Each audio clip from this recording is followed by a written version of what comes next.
Doctrine sociale de l'Église et défis de notre temps. Salut à tous, c'est le Père Sané. Aujourd'hui, nous allons parler de la dignité de la personne humaine et de la famille. Le message fondamental de l'Écriture sainte annonce que la personne humaine est une créature de Dieu. Et l'Église catholique est pleine de sagesse dans la défense des droits et des devoirs de l'homme de manière générale.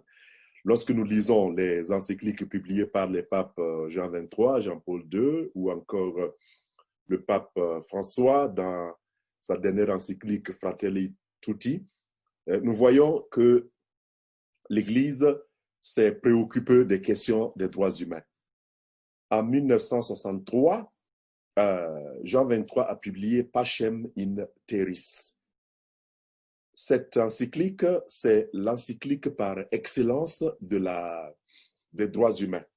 Le pape a réfléchi de manière publique sur les conditions de la paix sur la terre. Voilà. Dans cette réflexion, j'aimerais passer par 4 étapes. Tout d'abord, nous allons parler des fondements théologiques de la dignité humaine. Ensuite, la famille humaine. En troisième lieu, les stratégies de promotion des droits humains. Et enfin, les devoirs humains. Les fondements théologiques de la dignité humaine. Quand on parle de la dignité humaine, on parle principalement de la valeur intrinsèque qu'il y a dans l'être humain, qui fait de telle sorte qu'on ne peut pas le vilipender, le traîner, lui manquer de respect ou encore enfreindre à sa liberté fondamentale. Donc la dignité humaine, c'est ce qu'il y a de plus valeureux en chaque être humain. Et cette dignité constitue la valeur poursuivie par la défense des droits humains. Et l'Église catholique, qui est experte en humanité, a réfléchi aussi sur les fondements théologiques de la dignité humaine. Tout d'abord, pourquoi dit-on de l'homme qu'il est digne? L'homme est digne parce qu'il a été créé à l'image et à la ressemblance de Dieu. Genèse chapitre 1, verset 27-28. Dieu créa l'homme à son image, à l'image de Dieu, il les créa, homme et femme, il les créa. Parce qu'il est à l'image de Dieu, l'individu humain a la dignité de personne. Il n'est pas quelque chose, mais quelqu'un avec de la valeur. La ressemblance avec Dieu met en lumière que l'essence et l'existence de l'homme sont de manière constitutive en relation avec Dieu de la façon la plus profonde qui soit. Ainsi donc, l'Église voit en chaque être humain l'image vivante de Dieu lui-même. Image qui trouve sa valeur dans les attributs même de Dieu. Ce que Dieu a, l'homme aussi a cela en miniature. Parce que de Dieu, l'homme a reçu une dignité incomparable et singulière, une vocation qui l'appelle constamment à tendre vers Dieu. L'homme est aussi un être digne parce qu'il est capable de Dieu. Que signifie être capable de Dieu? Être capable de Dieu, c'est avoir la capacité d'intuitionner, de penser, de sonder et d'approcher le mystère de Dieu. Ainsi donc, c'est l'homme qui, dans son mystère fondamental, peut approcher le divin et pouvoir parler de lui. On dit également que l'homme est digne parce qu'il a été créé pour le meilleur.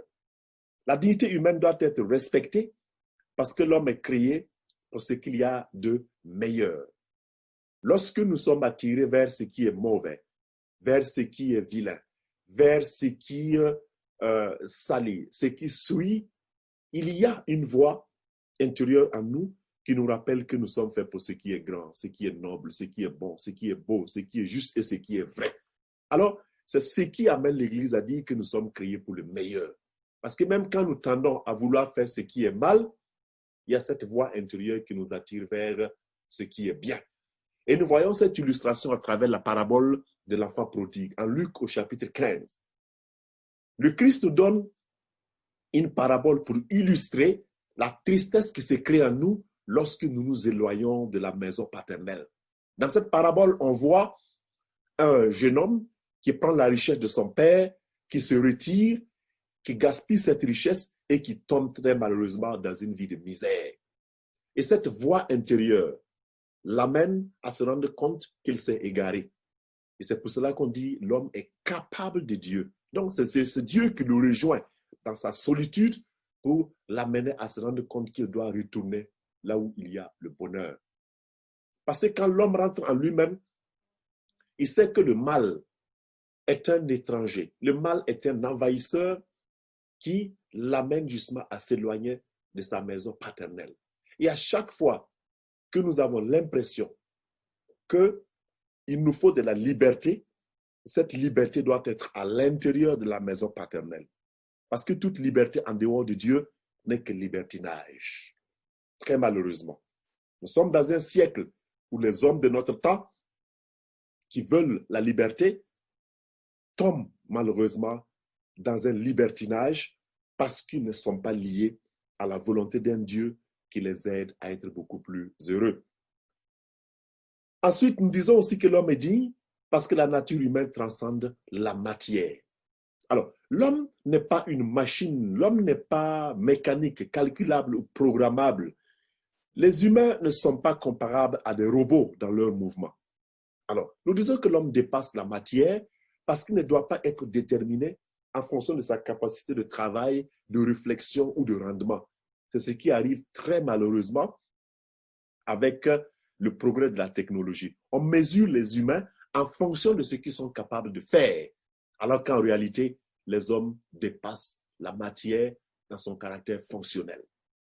Et lorsque, en Luc au chapitre 10, verset 29, on demande au Christ qui est mon prochain, et que celui-ci donne la parabole du bon samaritain en exemple, c'est pour nous rappeler que nous sommes fondamentalement des êtres qui dépassent la matière. Lorsque nous voyons un être qui est dans une situation pitoyable, nous avons pitié. Une matière brute et brutale ne peut pas avoir pitié de son prochain. Et le Samaritain se montre prochain du blessé en ayant un comportement d'amour. C'est-à-dire qu'il montre un altruisme dangereux, un altruisme universel et un altruisme aussi excessif. Imaginez que vous vous arrêtiez sur une route dangereuse pour prendre soin d'un inconnu. C'est dangereux et pour vous et pour l'inconnu parce que vous ne savez pas qui est-ce qu'il est, encore moins qui sont ceux qui l'ont agressé. Mais cet altruisme est aussi universel parce qu'il s'est adressé à quelqu'un qu'il ne connaît pas. Et c'est excessif parce qu'il a pensé à ce que cet homme puisse se rétablir dans toute sa dignité. Et après avoir amené le blessé à l'auberge, le bon samaritain remet de l'argent en disant « Prends soin de lui et à mon retour, si tu as fait des dépenses qui dépassent cela, je vais rembourser. » Voilà ce qu'on appelle la meilleure expression d'être le prochain de quelqu'un. Le fait de concevoir notre identité comme une identité qui va au-delà de la matière. Nous disons également que l'homme est digne parce qu'il est porteur d'une foi et d'une espérance éternelle.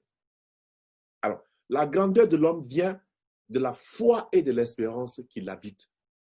L'être humain n'est pas une créature parmi tant d'autres, mais c'est une créature qui reflète Dieu. Et nous le voyons à travers le sacrifice des martyrs. Depuis les martyrs d'Israël jusqu'aux martyrs du XXIe siècle, si nous avons des hommes et des femmes qui acceptent de se sacrifier pour défendre des valeurs, c'est parce qu'ils ont en esprit que la vie ne s'arrête pas ici-bas. Ils ont la conviction qu'il existe une vie au-delà de cette vie-là. Donc, cette espérance éternelle les amène à se battre pour défendre des valeurs qui sont là parce qu'ils se disent, même si je perds cette vie-là, j'aurai une vie dans l'au-delà. Donc, nous disons que l'homme est fondamentalement digne parce qu'il a été créé à l'image et à la ressemblance de Dieu. Il est créé pour le meilleur, il transcende la matière et il porte une foi et une espérance éternelle. En second lieu, réfléchissons sur la famille. Depuis la création de l'homme, Dieu a bien voulu que les humains s'épanouissent à l'intérieur de la famille. La famille, c'est la cellule de base à partir de laquelle tout commence. Et l'image de la famille chrétienne que l'Église catholique défend C'est la famille qui est composée d'un homme et d'une femme pour la vie, pour la procréation et la participation à l'œuvre de Dieu sur la terre. Et la famille chrétienne, c'est une famille qui se bâtit à partir du mariage.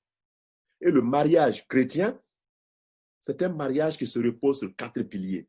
La liberté, la fidélité, l'indissolubilité et la fécondité. Voilà les 4 piliers du mariage chrétien qui conduisent au perfectionnement de la famille chrétienne. C'est-à-dire qu'avant de se marier, les époux doivent être libres. Ils doivent s'engager pour être fidèles. Ils doivent s'engager à ne pas dissoudre leur mariage comme un jouet. Et ils doivent s'ouvrir également à la vie pour avoir des enfants. Mais s'il arrive que le couple n'a pas d'enfants, cela n'annule pas la valeur du mariage. Retenons que la famille constitue pour les individus le prolongement de leur dignité, qui est intrinsèquement propre à chaque individu. Mais c'est au sein de la famille que la dignité trouve sa capacité d'épanouissement. Et lorsque le philosophe Aristote dit de l'homme qu'il est un animal politique, c'est pour signifier que l'homme s'épanouit au sein de la société. Et pour l'Église catholique, la société commence avec la famille. Et c'est au sein de la famille que les hommes et les femmes peuvent s'épanouir et tendre vers ce qu'il y a de meilleur. En troisième lieu, réfléchissons sur les stratégies de promotion des droits humains. Nous le savons, les droits humains ont été déclarés en 1948. Et nous voyons les articles qui sont contenus dans ces droits, c'est magnifique. La promotion de la vie, le maintien de ce qu'il y a de meilleur, le respect de la différence et l'établissement des relations qui permettent aux uns et aux autres de s'épanouir. Voilà l'essence des droits humains. Mais le plus important, c'est l'application des droits humains. Il ne suffit pas de déclarer les droits, il faut encore les appliquer. Alors, dans cette réflexion, j'aimerais partager avec vous des stratégies qui ont été développées par le pasteur noir américain Martin Luther King, qui nous dit, pour que les droits humains soient promis, il nous faut passer par des étapes. Première étape, la prise de conscience du contexte. Nous devons prendre conscience des contextes dans lesquels les droits humains sont violés. Lorsque les droits humains ne sont pas respectés, c'est-à-dire qu'ils sont violés. Et il faut avoir connaissance du contexte, avoir connaissance des systèmes, des situations et de ce qui contribue à la violation des droits humains. Donc, prendre conscience de cela. Il faut avoir un esprit éveillé. Deuxième étape, la bonne compréhension des faits. Celui qui veut promouvoir les droits humains doit rechercher avant tout la vérité, avoir un jugement droit, être capable d'un bon discernement. Donc, il est nécessaire de faire usage de son intelligence pour que la vérité et la justice, qui sont souveraines, nous permettent de pouvoir comprendre les faits. Il ne faut pas se contenter des fake news, il ne faut pas se contenter des bruits, il ne faut pas se contenter des rumeurs, il faut comprendre les faits et pouvoir les analyser. Troisième étape, il faut avoir à cœur la défense des valeurs solides, dont la dignité humaine, le bien commun et le désir de protéger les plus faibles. Quatrième étape, l'expérience de situations réelles. Celui qui veut défendre les droits humains doit expérimenter la situation réelle de ceux qui ont leurs droits qui sont violés. Il faudrait avoir l'expérience de ces personnes-là en s'engageant à leur côté et non pas en restant derrière un bureau ou derrière un ordinateur pour commencer à équilibrer ou à penser des théories qui ne sont pas réelles. Il faut avoir l'expérience des situations réelles, aller vivre dans ce lieu-là, voir comment les hommes vivent et expérimentent la violation de leurs droits ou encore les problèmes qu'ils vivent. Ça permet de tisser de bonnes relations entre celui qui veut promouvoir les droits humains et celui qui vit les droits humains ou celui qui a ses droits violés. Cinquième étape, la foi en Dieu. Alors, la promotion des droits humains pour un chrétien ne doit pas aller à l'encontre de la foi en Dieu parce que c'est une œuvre très noble. D'où il suit que celui qui veut promouvoir les droits humains doit être un homme de foi. Il doit prier, mettre sa confiance en Dieu et devoir se dire le combat que j'engage, ce n'est pas pour ma gloire, mais c'est pour la gloire de Dieu. D'où la nécessité d'avoir la foi en se disant, je m'en vais expérimenter la situation réelle de ces gens-là, c'est au nom de Dieu que je le fais et je confie tout cela au Seigneur. Donc, il faut être un homme de prière, de méditation et de contemplation pour que cela puisse porter du fruit. Dernière étape, le courage de l'engagement. Celui qui veut promouvoir les droits humains doit avoir du courage pour les promouvoir. Et le courage se conjugue en 3 verbes. Dénoncer, annoncer et renoncer. Celui qui veut promouvoir les droits humains doit avoir suffisamment de courage pour dénoncer les abus des droits humains, dénoncer le mal, dénoncer les injustices, porter à la connaissance du monde les violations des droits humains. Ensuite, il doit annoncer et promouvoir les bonnes pratiques.